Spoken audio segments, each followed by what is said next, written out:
আজকে আমি এই ভিডিওটা করি আর কিতা লাগি মানে আমার যে পেজের ভিডিও যেটা ভিউ কত পার্সেন্টেজের উপরে ভিউ হয় মানে আজকে আমার পেজের ওটা আমি দেখাইমু।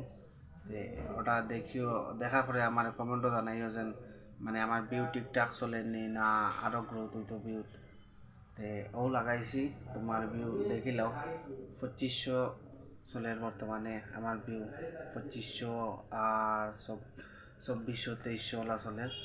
আর তোমার ভিডিও ক্রাইটেরিয়া যেটা আমার ভিডিও আমি যখন আপলোড দিই তখন ভিডিওটা চলে তোমার ইন্ডিয়া, সৌদি আরব, ফিলিপিন্স, বাংলাদেশ, এর বাদে তোমার কলকাতা, ঢাকা, বাংলাদেশ, তারপরে আইলাকান্দি, কর্ণাটকা, ও দেখাই ও দেখো।